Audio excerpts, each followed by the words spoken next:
WGNS Murfreesboro, FM 101.9, FM 100.5, and AM 1450, and online at WGNSradio.com.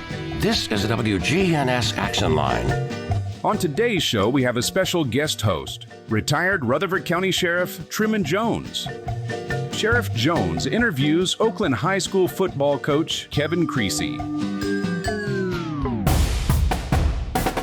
He led the Oakland High School Patriots to the 2024 Division I Class 6A State Championship title for 2024. The Oakland Patriots, 8-time state champions. 84, 98, 08, 18, 20, 21, 22, and 24. 14-1 and state champions. The gold ball headed back to Patriot Drive. And now we give you retired Sheriff Truman Jones and Oakland High School coach Kevin Creasy. This is such a great day, Kevin. I haven't seen you in a while, but I have been keeping up with what you have been able to do with Oakland. I mean, it seems like it's a continuous thing, and everybody else seems to be overrun, and you're just sitting there smiling, enjoying life, Kevin. Well, Truman, appreciate you having me on the radio. Glad to talk Oakland football. Oh, gosh, Definitely. yes. Definitely glad to be back hollering at you, It's been a while, but I think we need to talk a little bit about this season. It's been a great season. It seems like it's always a continuous thing. When you start the football season at Oakland, there's something special about it, Kev, and you do such a great job. You know, the first thing I heard early in the season, you got one of your guys that everybody wants him. Yeah. And it looks like that he has finally got where he wanted to be all along. That's right. Yeah. DeJuan Morris. We call him Doodle. Doodle found his home at UT, and he signed last week, and we had us a big ball game. Got a big signing ceremony in front of the gym and in front of his buddies and all our teammates with him signing at UT.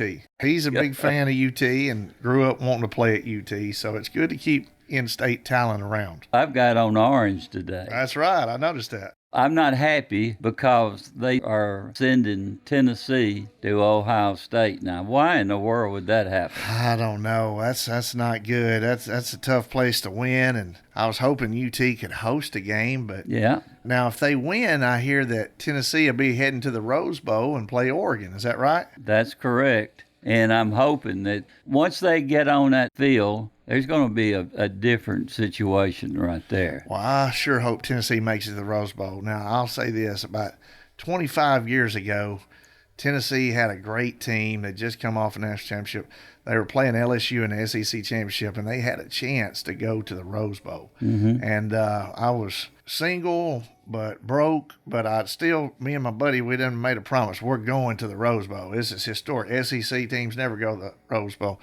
And sure enough, a backup quarterback that night at LSU beat Tennessee and just ruined our dreams. But hopefully Tennessee make it, because I've got a guy playing for Oregon, and he told me that he's going to make sure he gets me to one of his ball games before he goes to the NFL. Yeah. And Jordan James is tearing it up at Oregon. And that guy just happened to call me last night. And so I told him I'm going to try to head out to Pasadena, come watch him play. You lucky guy. I know. I'm lucky. I just hope I can make it out there. You are the number one coach in Tennessee. There's no doubt about it. I don't know about all that now. Are you enjoying coaching still after all these years? I still do like coaching. I do. I really enjoy it. Funny part is, it gets a little stressful at times. This year was probably the most stressful of any year for a lot of different reasons. I walked up one night, and our freshmen were playing in the freshman championship. They have a county championship, and they had already been beat by Blackman in the regular season. We were playing at Blackman in the championship, and one of our coaches got sent packing by the referees, and so he was our play caller. We had had practice that day, and so I missed half the game. So at halftime, they were like, well, we need somebody to call plays. And I'm telling you, I was over there coaching up those freshmen. That was one of the most fun parts of my season, was being able to coach those guys up and end up winning the freshman championship. And there was like real tears shed. I mean, it was impressive. Those guys really gave it all they could. And freshmen, JV, they both finished the year with wins. And we hadn't lost a JV game in 10 years. Wow. Not everybody knows that. But our JV team is well stocked, and freshmen are looking good. So the future at Oakland is bright. Well, you had to play a pretty tough team for the championship, didn't you? Yes, we did. Now, that team, they took us to the woodshed last year about the fourth quarter. I remember it. It was a close game, 10-9, and we were driving down the field, and we got a penalty in the middle of this rainstorm.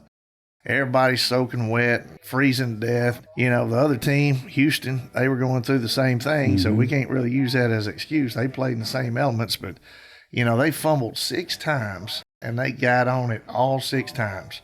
And we fumbled, right there at the end when we were trying to take the lead, and they got on it. And so sometimes the ball bounces your way, and sometimes it don't.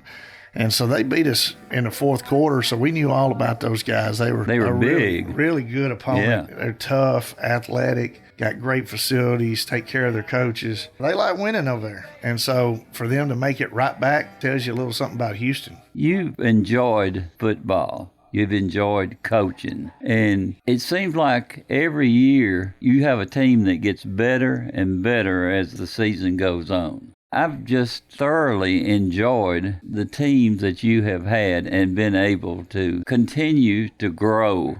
You really get better as the season goes on. Well, I tell you, we had some struggles with our offensive line. We only had one senior, and I remember going against our defense in the spring. We had to get our varsity defense off the field because we couldn't move the ball, a lick against our own defense. So we're struggling big time with our O-line, and we had preseason scrimmages. Yeah. McCauley just wiped the floor with us, but come to find out, McCauley wins the whole thing in the private school league. So they're not like chopped liver.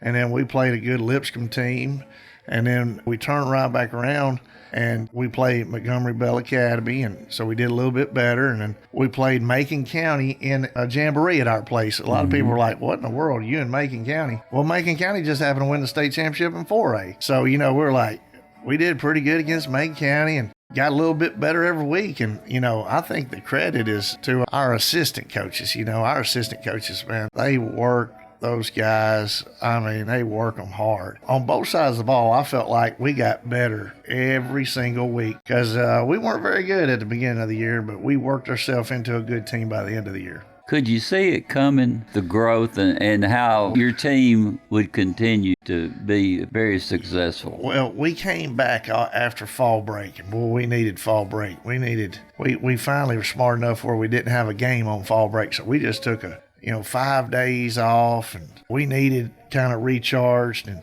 we came back and played Coffee County, who had a heck of a team, and played Mount Juliet good in the playoffs. And, Coffee made the playoffs, ended up beating Blackman this year. And so Coffee had a memorable year, but we struggled with Coffee the whole first half.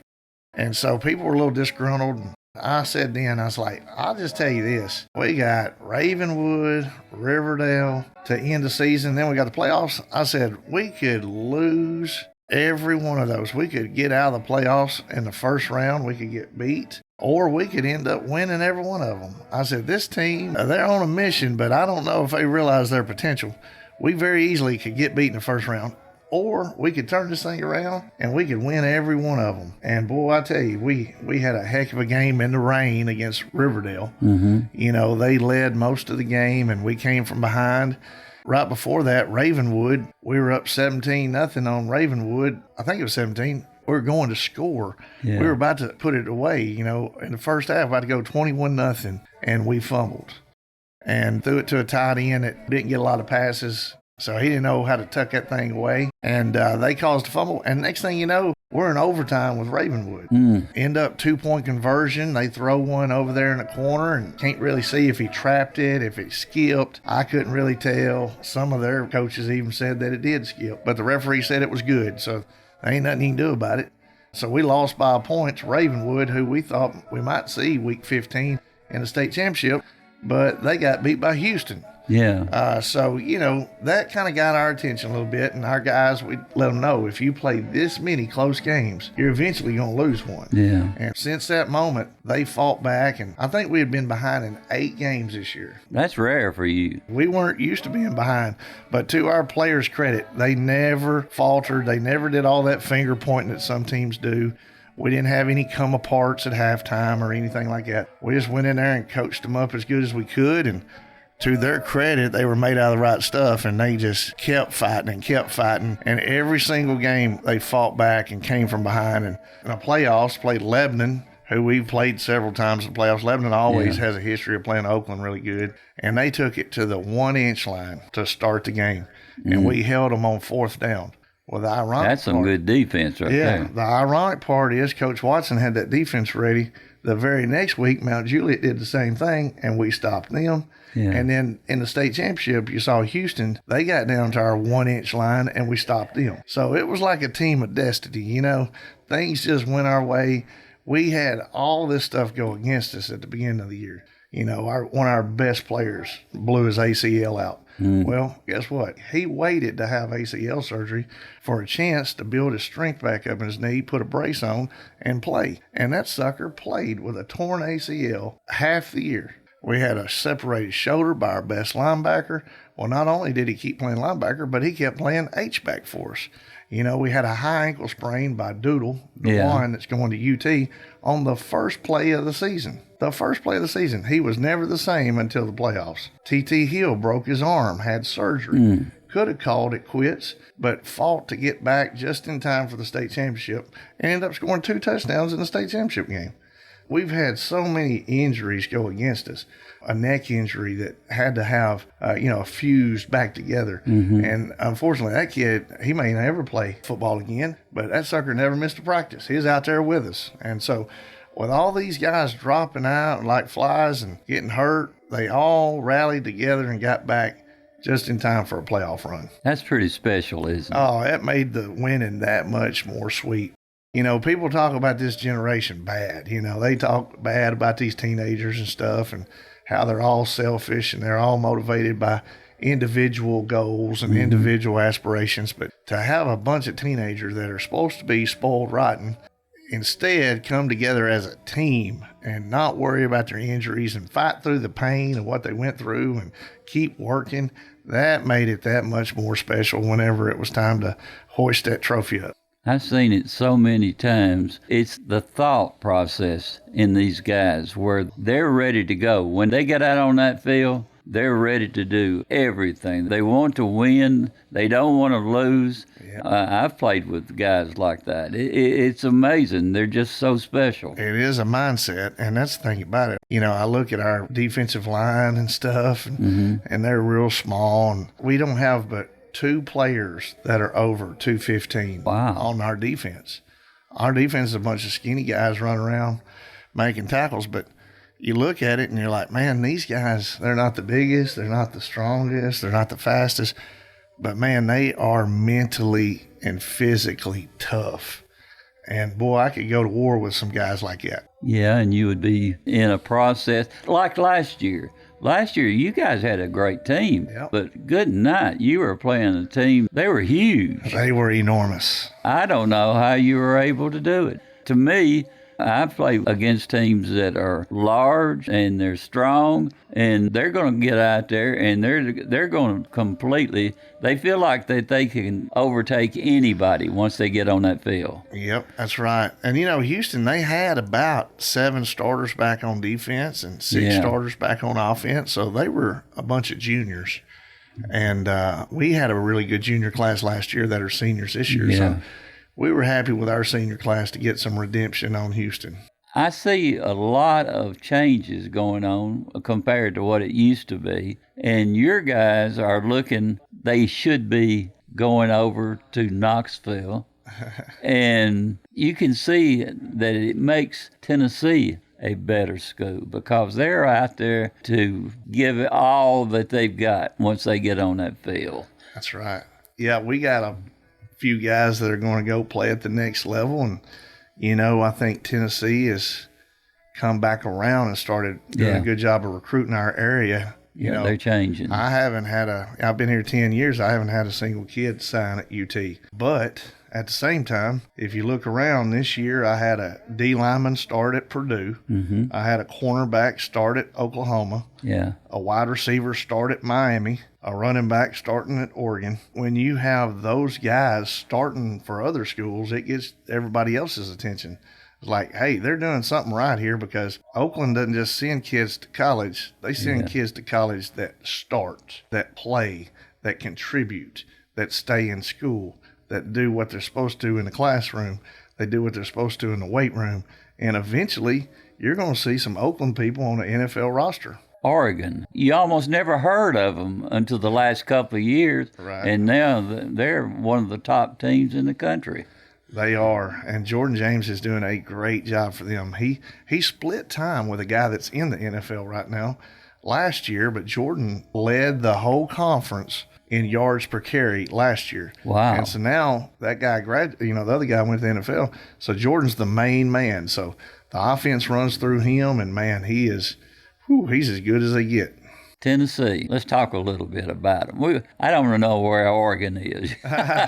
Playing each other. I'm being silly. Yeah, they could play each other, in a what? That's week or two? That's a possibility. I guess it's 2 weeks. Yeah, they are. They're playing at Ohio State. Right. And then the next game will be Oregon. Is that correct? Yep. Whoever wins between Ohio State and Tennessee, it'll be Oregon. So should make for a great matchup. That's going to be a great game. Yep. Do you think that they'll end up playing in Knoxville, or do they know yet? I think it's a neutral site. That's what we were talking about earlier. I think it's going to be the Rose Bowl. They're going to play that game at the Rose Bowl, and so that should be special for whoever makes it. But like I said, I hope Jordan does really well. And like I said, I got some other guys that are playing in some bowl games. I always try to watch them at least once before they graduate, And so like Jacoby Stevens, I couldn't ever make it down to LSU, but they played Vanderbilt one year, so I got to holler at him there and watch him play, and he had a heck of a game. And, some of them guys, you go watch them, they play a little bit better when you go, they know their coach is up in the stands watching them, so they show out a little bit more.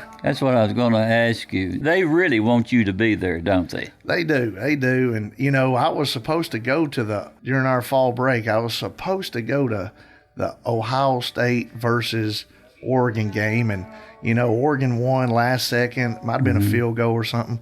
And they all rushed the field. It was a great game.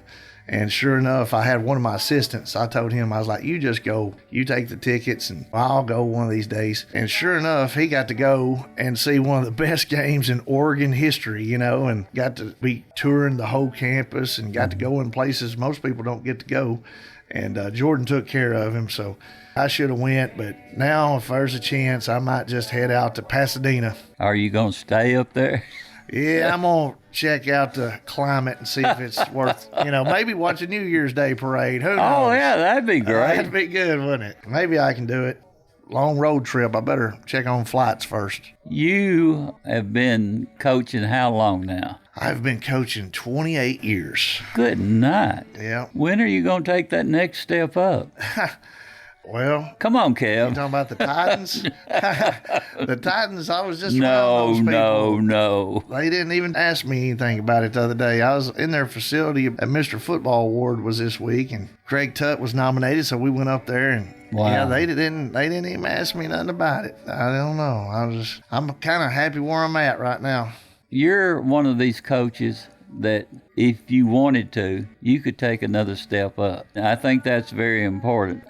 You've got how many coaches that are with you right now? We have, I think, 16 coaches. I didn't realize that. Yeah. We've got a entire freshman staff, and then we've got a bunch of guys that help us with varsity. We've got 144 players, and so we've got to have that student-teacher ratio down, to where we can get them all coached up, because we coach them freshmen, sophomores, just as hard as we do the juniors and seniors.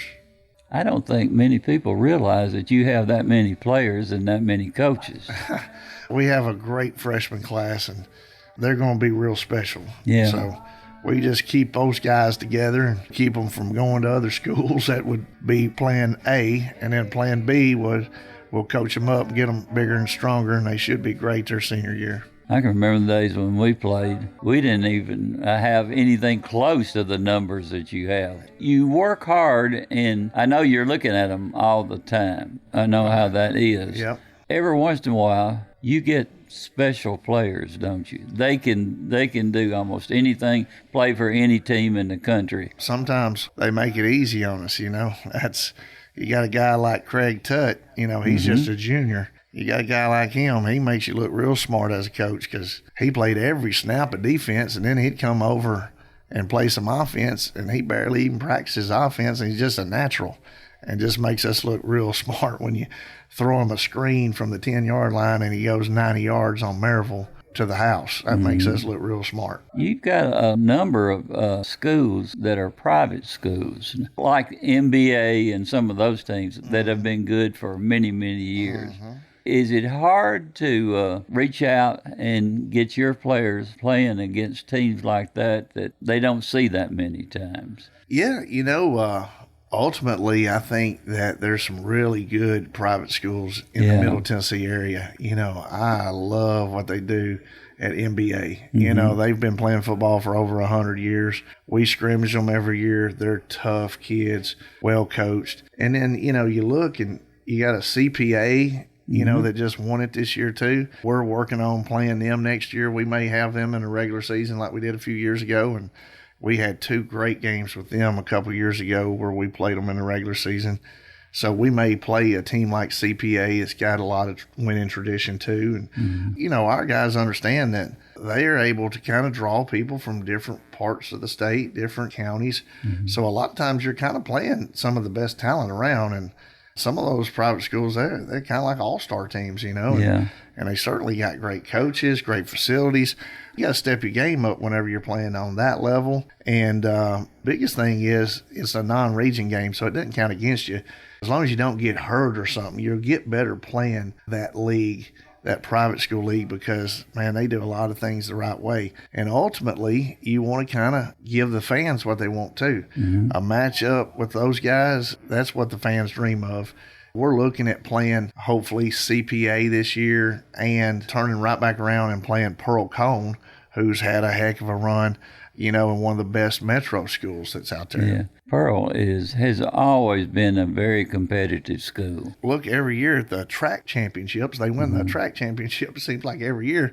That's usually somebody you don't want to put on your schedule. It seems like that over the years, they seem to always rise to the top. Pearl, I remember when they were just almost impossible to beat at one time. Yep, they are. They've got a lot of talent, and talent is one of the things that keeps you on the top end. That's right. And you have done things that I've not seen many coaches that can reach up like that. And you've been at Oakland for all of those years. Yeah. Have you ever thought about maybe if one of the top schools in Tennessee or the country wants you to coach, have you ever thought about going up a couple of steps more? Well, yeah, I think, if you're a competitor, you always kind of want to see yourself measured against some of the top around. But, I'm also getting a little bit older, my wife and my daughter's still in school, my son's graduating, so I need to put them into the factor as well because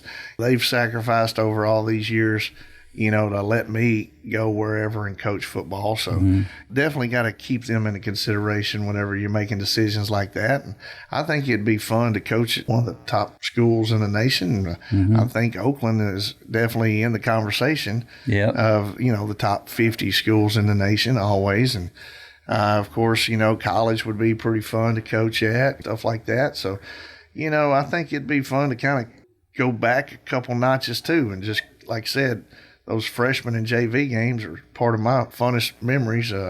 over here. So I could see myself stepping back and going to maybe a one-horse town and being the biggest show in town, and them locking up the banks and just rolling up the street corners, and, you going back and being at a small school too. So that kind of stuff. I don't worry about getting my ego in the way on that stuff. Coaching is coaching. Football is football. Kids are kids. And wherever the good Lord puts me, that's where I'll be. And hopefully I'm smart enough to listen to wherever he tells me to go. And if it's stay at Oakland, I'm good with that too. Johnny Majors, I think you're in the same category. It's not just the looks. You seem to coach a lot like Johnny Majors used to. You ever have any thoughts about who are your favorite coaches? I do think I've always kind of looked up to Johnny Majors and Phil Fulmer. I think both of those guys are top notch. Fulmer won a championship. He did. He's a heck of a coach. And I look back at Coach Clint Satterfield. I coached with him. I got a lot of my philosophies from him. And then I played for Bobby Sharp, who made it to a state championship this year after 42 years. Wow. Been coaching 42 years and finally made it. That's unreal. And he's one of my mentors still to this day. And so I think you take a bunch of different influences and you kind of combine them into one, and you come up with your own philosophy and your own way to coach, and you hope that's going to be successful. So we got a good thing going at Oakland, and the best thing is we got a lot of consistency with our staff. The only way people leave, it's usually because they're getting a promotion. I lost my DC a couple years ago. He's back in his hometown as the head coach. I lost my D-line coach, and he's coaching with Coach Rankin down at Chattanooga. He's working at Boyd as a D coordinator. The kid that just won a state championship at Macon County in his hometown used to be my running back coach. Wow. So it's good to kind of see my little coaching tree expand and go on to bigger and brighter things for them. But mostly we've kind of kept our core group of guys around on our coaching staff, and they make things easy on me. And the biggest thing is there's no outliers. Everybody's singing off the same sheet of music. They kind of believe in what I believe. They listen to what I got to say, and they definitely share the same ways of winning that I believe in, and that's huge. It's amazing that you've kept these coaches all these years. Yep. I have seen them. They are very special on how they deal with each individual that's playing for them. Yes, they are. And, the biggest thing is we all love to win, but I tell you, those coaches I got, they love kids too. I think that's a big part of it. You can't just use kids. You got to let them know that you care for them.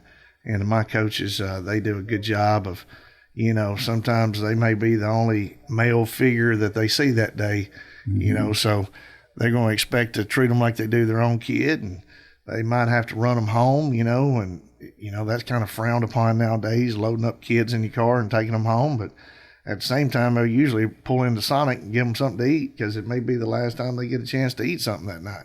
So our coaches do a good job of, being a guy that's a good influence, a good example. They set a good example. They do a good job of coaching, but they also show them what a good job of being a dad is, or being a husband, or being an employee, or, being a friend. And so they do all that. And so our guys get coached up in more just football. Kevin Creasy, one of the best coaches in the country. That is retired Sheriff Truman Jones talking with the head Oakland High School football coach Kevin Creasy, who has taken the team to at least 7 Blue Cross Bowls as the head coach. We got to take a quick break, so don't go anywhere because Sheriff Jones will be right back to continue the conversation with Coach Creasy. Hi, this is Dan at Music World in Drummer's Den. We have new things going on here for Christmas. We have gift cards available for any amount from $1 up to whatever you want to spend on it. We have Christmas specials going on. Our prices are competitive. Sometimes we're even below the online prices. We have layaway plans available, and this is real popular at Christmas. Music World in Drummer's Den, 2762 South Church, right across the street from Indian Hills Golf Course. Gift cards are always the easiest gift. This is Peter Demas at Demas's Restaurant. We will buy gift cards and just kind of have them on hand. They're amazing gifts to give to teachers. If you want to give a gift at your workout groups, you have a personal trainer, family members. It's great to give gifts for 16, 17, 18 years old who are just now beginning to date, and they need to be able to have some place to take someone on a date to. Gift cards are always the easiest gift. Demas's Restaurant on Northwest Broad Street. Hi, this is Tina Fox at your Rutherford Farmers Co-op. If you're looking for that unique Christmas gift, please come see us. We have everything you need for your holiday season. We have the clothing that will keep you warm, from our Carhartt to your feet with our muck boots. We also have a great selection of fashion clothing for our ladies. And if you're looking for a unique gift, say for your patio, we also have our wonderful handmade wooden furniture. That's all here at the Co-op Farm and Home Center just off of South Church. We're excited to announce that Capstar Bank is now officially a division of Old National Bank. All those friends you've made while banking here over the years, well, they're still there. And so are the delicious, warm, homemade cookies. In Murfreesboro at 2230 Dr. Martin Luther King Jr. Boulevard. Everything you enjoyed at Capstar, still there at Old National Bank. Old National Bank, ready to serve you. Old National Bank, member FDIC, equal housing lender. We are back, and today our guest host, retired Sheriff Truman Jones, discusses football and taking a team of local high schoolers to the state championships. But not just taking them there, winning the state championship title. And that's exactly what Coach Kevin Creasy of Oakland High School did. With more, here's Truman Jones. You got right now with Oakland some of the best coaches around in the state of Tennessee. Kevin, what is it that makes a person stand out to be able to relate to the kids like they need to? And football is a different game altogether, isn't it? It is. It's a tough sport. You know, you got to be tough to play it. And I think our coaches are demanding. I think our coaches are good teachers. And the best thing they got going is those players know that the coaches care for them. And when they know that, you can coach them as hard as you want to. And it makes a difference with each individual player that's out there on that football field. It does. I like the way that you handle each kid. And last year, I was listening to the game, the championship game, and I didn't realize once that game was over with how big those kids were that you were up against. Yes. It was unbelievable. I can remember if we had a lineman in there that was a good lineman, a lot of times they would only weigh about 190, 195 pounds when we were playing back in those years. Now you got guys that are out there that are huge. You have people that can come out there and just control the game that are linemen, which is amazing, especially on offense. Boy, they had one big D lineman, and he was back. He landed on Kyler. Kyler let a ball go, slipped out of his hands. One big 300-pounder caught it and ran it for a touchdown. The other 300-pounder landed on Kyler and broke his collarbone. Things just went from bad to worse. Our quarterback just broke his collarbone. He had to have surgery. We think about all that stuff, and so we did a better job of protecting the quarterback this year. We did a better job of having a quarterback knowing how to get rid of the ball. I think Kyler only took one sack the other night. He threw some really good passes, and our receivers did a whole lot better than they did the year before. Our protection was better. Our quarterback was better. And ultimately, when they loaded the box to try to stop our three really good running backs, you know, there were some guys that were running wide open, and Kyler did a good job of putting it on the money and not being afraid of some 300-pounder coming and landing on him again. How many hours did it take that 300-pound lineman to run all the way across the field? Well, I tell you, that's what was scary.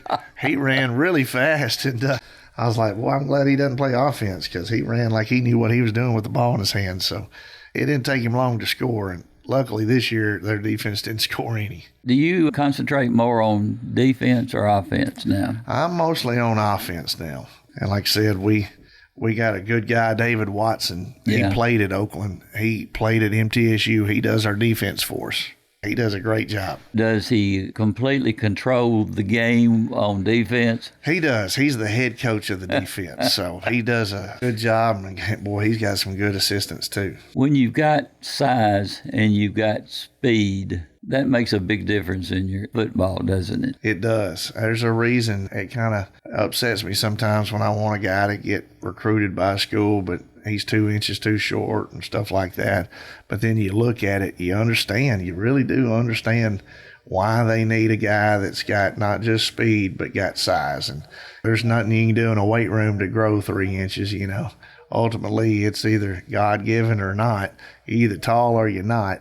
You're either big or you're not. So some people are just given a gift, and we want those people to use it. But our team's full of a bunch of guys that are 2 inches too short to go here, there, or the other, and they got a chip on their shoulder because of it, and because of that, they're a heck of a high school football player. And I tell them all the time, there ain't nothing to be ashamed of to be known as a great high school football player. Yeah. You know, sometimes things just are against you. You know, you're 5'9", and there ain't nothing you can do about it. But ultimately, if you're 5'9" and you're playing like you're 6 foot, that's great. And a bunch of our guys, they play above their talent level. They play above their head sometimes because, you know, they're got a chip on their shoulder because Tennessee Martin's coming to see them instead of Tennessee Knoxville. So that's just part of what we've done. We've always felt like if we had 1 or 2 Power 5 guys, that's great. But then if we had a slew full of guys that are 1AA that wish they were Power 5, that makes our team that much better. You're an unbelievable coach, and you have been ever since you've been up there. What is it that makes you have that feeling of each individual kid and where each individual kid will go as he continues on playing football? Building relationships with players is huge. And then that kind of helps you know how you coach them. You know, some guys respond better to certain things than other guys respond to. And I think that's kind of what makes coaching unique. You know, it's not anything in stone. It's kind of like you got to have a natural feeling on how you can coach one guy over another, stuff like that. But ultimately, I feel like we've got a good core together of our culture. You know, our culture kind of tells guys a certain way of doing things. And we have a belief that there's a right way to do things and there's a right way to do it right now. You know, I think there's a time to do it and it's now. And I think there's a way to do it and it's the right way. And if you ain't got time to do it the right way, when are you going to have time to do it over? Stuff like that. The mixture we got of these guys that are D3 players and D2 players and 1AA players and big-time college prospects, and being able to all get them on the same page and being able to coach talent. Now, I'm just telling you, some people think it's just roll a ball out there and you got really good players. Well, when you got talent, you got to be able to coach talent. I've seen so many talented teams that couldn't get out of their own way, and they're all jealous of each other, and they're all mad at each other. That, you know, there's only one football, but you turn around and you got these schools that bring in all this talent, and they've never played together, and they never grew up together, and they didn't play youth football together, and they could care less about what decals on their helmet. They could care less about anything in the school, and they're just a bunch of mercenaries, basically, all worried about their own stats, and they all get on the team, and shoot, there's just one football, and, you know, and there's 3 people trying to be quarterback, and there's 4 receivers that want the ball thrown to them every play, and then there's 3 running backs, and they only play with 1, so 2 of them are mad the whole time. It takes a special kind of coaching staff to be able to get superstars, especially talented players, on the same page and believing in a team philosophy instead of me, because it's a me culture out there a lot of times. And I think the best thing we've done is to get a Jacoby Stevens that ends up getting drafted by the Philadelphia Eagles for defense, having him out there blocking as a wide receiver on offense and believing that's what he needs to do for our team's success. Because a lot of people that are getting all these accolades would be all against going out and blocking, you know?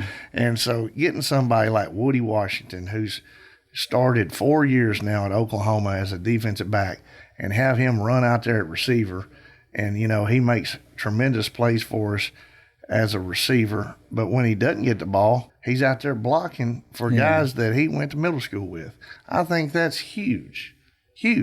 And I think that's the best thing we got going is that what do people do when they don't have the ball in their hand? Jordan James is over there playing running back right now at Oregon. But when he didn't have the ball in his hands, he was doing everything he could. I remember him pass protecting the starting linebacker. Now, the Patterson kid at Vanderbilt, he was playing for CPA, and on our game-winning drive, Jordan James protected our quarterback by pancaking the Patterson kid. Yeah. And, you know, a lot of people would have just olayed him and got out of the way because the Patterson kid, he brings the wood now. He still does at Vanderbilt. That's part of the reason they have so much success is kids like him on their team. But Jordan didn't shy away from contact and went in and hit the linebacker right under the chin and protected our quarterback and led to a game-winning touchdown. But that's what I'm saying. I think our best claim to fame is we do have some big-time players, but you ought to see what they do when they don't have the ball. It's easy to see what they do when they do have the ball. But when they don't have the ball in their hand and they're willing to sacrifice for the betterment of the team, that don't happen every day nowadays. Who taught you more than anybody else? I learned a lot at Trousdale County. Like I said, a head coach that's in the Hall of Fame, Clint Satterfield, he did a good job and taking a lot from him. And I think he learned a lot from his dad, who was a head coach and also a Hall of Famer, Jim B. Satterfield. And they did a heck of a job way before I got there. They were winning a bunch of championships before I ever got to Trousdale. And I won a state championship as an assistant. Learned a lot. And back in the day, I was coaching at Bolivar Central in West Tennessee, and Randy White was the head coach, and that guy showed up at our championship game. He lives in Ripley, Tennessee, on the Mississippi River, basically, and ends up driving all the way to Chattanooga by himself just to watch me coach and congratulate me at the end of the state championship game. So he was a big influence, and Donnie Webb was the head coach in Henry County when I was coaching at Henry County, and I learned so much from Donnie Webb. And the funny part is at Henry County the year before, we played a team called Oakland and beat Donnie Webb. He was the D coordinator for Marty Uverard, who's now the head coach at MBA. And here's the deal. We played them week 1, and we felt like we were really good. And next thing you know, Oakland goes and wins the state championship back in 98. Then we hired their D coordinator as the head coach over at Henry County. And Donnie Webb still to this day is a good buddy of mine. And I learned a lot of football because of him. And yeah, I've had some really good mentors over the year. Glenn Campbell, who used to coach at Blackman a little bit, he was the head coach at Warren County. That was my first job, Warren County. Yeah. And we won 4 games at Warren County, and they hadn't won 4 games in the last 3 years added together. So we felt like we did a great coaching job over there. And that guy, he's over in Texas, coaching at a high school in Texas now. So it was a great learning experience for me to be an assistant coach. But I'd say Trousdale, I probably learned the most. In a school, the football coach, it's a continuous thing. There's so many things that you have to learn and how to do it during a game. Yeah, and I agree with you. And I think part of it is, you know, having a good, hard schedule early in the year. I think we benefited from having some tough scrimmages with some tough teams and good team in the Jamboree, and then playing Independence. I thought Independence had a great coaching staff, and turn right back around and take a 10-hour bus ride and play a state champion out of Texas. I thought that was a huge trip, just getting our team bonded together. And I thought we went through some struggles in that game. And we were down 2 scores, and they kicked an onside kick to start the second half and recovered it. Things could have really went south, and our kids fought back. And DeJuan didn't even get to play in that game, so we got one of our best players that was hurt. And we didn't use that as an excuse, and we fought back and won that game 52-48. Who's ever heard of a 52-48 game at Oakland? And then you turn back around, and in the third round of the playoffs, we're winning a 49-46 game against Riverdale. A lot of our Riverdale games are 20-17. Well, this one turns out to be like, I think it was 48-45, something like that. So I think putting our guys in tough spots early benefits us late. Kevin Creasy, I have thoroughly enjoyed it. I've been away from the radio. I retired from the radio some time ago, and being back with you, Kevin, is a real special thing for me. Well, I thought it'd be pretty cool if we're going to talk Oakland football that you do the interviewing. I didn't know if we were going to pull you out of retirement one more time, but if I was going to be interviewed, you pull me out anytime. You asked some pretty good questions. You don't know how much I appreciate this, Kevin. Kevin Creasy, bless his heart, one of the best coaches in the country. You've been listening to a special edition broadcast with guest host, retired Sheriff Truman Jones, and Oakland High School coach Kevin Creasy, who led the football team to their 2024 state championship title. You can download this show or listen to it as a podcast through our website, wgnsradio.com, or find it at your favorite spot to download podcast. Thanks again, Sheriff Jones and Coach Creasy. We appreciate you listening. And that is your ball game. The Oakland Patriots, 8-time state champions, 84, 98, 08, 18, 20, 21, 22, and 24. 14-1 and state champions. The gold ball headed back to Patriot Drive. Final score in this one from Chattanooga, Oakland Patriots 42, Houston Mustangs 20.